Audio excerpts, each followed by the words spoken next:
ಪೊಲೀಸವ್ರ ಕಷ್ಟ ಏನು ಅಂತ ಗೊತ್ತೇನಯ್ಯ ನಿಮ್ಗೆ? ಹಲೋ ಸರ್, ಏನಾದ್ರೂ ತೊಂದ್ರೆ ಅಂತ ಪೊಲೀಸ್ ಸ್ಟೇಷನ್ ಕಂಪ್ಲೇಂಟ್ ಕೊಡಕ್ ಹೋದ್ರೆ ನಾವ್ ಎಷ್ಟು ಕಷ್ಟ ಅನ್ಭವಿಸ್ತೀವಿ ನಿಮಗೆ ಗೊತ್ತಾ? ಕಷ್ಟ ಮಾತ್ರ ಅಲ್ಲ, ನಷ್ಟನೂ ಆಗುತ್ತೆ. ಏನ್ ಕಷ್ಟ ಏನ್ ನಷ್ಟ ನಿಂದು? ಎದುರ್ ಮನೆ ನಾಯಿ ನನ್ ಮನೆ ಹತ್ರ ಬಂದು ದಿನಾ ಕಕ್ಕ ಮಾಡ್ತಿತ್ತು.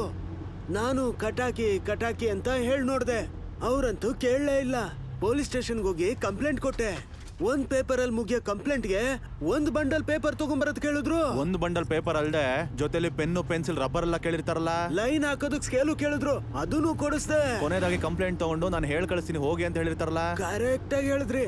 ನಾಯಿ ಇದುವರೆಗೂ ನಿಮ್ ಮನೇಲಿ ಮಾಡ್ತಾನೆ ಇರತ್ತೆ ಅಲ್ವಾ? Yes, it did not stop cheating. ಯಾವತ್ತು ಕೋಪಿಸ್ಕೊಳ್ದಿರೋ ಹೆಂಡತಿ ಕೋಪಿಸ್ಕೊಂಡು ನನ್ ಕಿವಿ ಹಿಡಿದು ತಿರುತ್ತಾ ಕೇಳಿದ್ಲು. ಪೊಲೀಸ್ ಸ್ಟೇಷನ್ ಅಲ್ಲಿ ಕೊಡಿಸಿದ ಒಂದು ಬಂಡಲ್ ಪೇಪರ್ನ ನನಗ್ ಕೊಡ್ಸಿದ್ರೆ ನಾನೇ ಆ ಅಕ್ಕನ ಎತ್ತಾಕ್ತಿದ್ದೆ ಅಂತ ಹೇಳಿ ತಲೆ ಮೇಲೆ ಕುಟ್ತಾನೇ ಇದ್ಲು. ತಲೆಗೆ ಎಣ್ಣೆನೂ ಹಾಕಕ್ಕಾಗಿಲ್ಲ. ಇದಕ್ಕೇನೆ ನಾನು ಬ್ಯಾಚುಲರ್ ಆಗಿ ಉಳ್ಕೊಂಬಿಟ್ಟೆ. ನಂತರನೇ ಆ ಮುದ್ಕಿ ಇದ್ದಿದ್ರೆ ಈ ತರ ನಡೀತೈತಾ?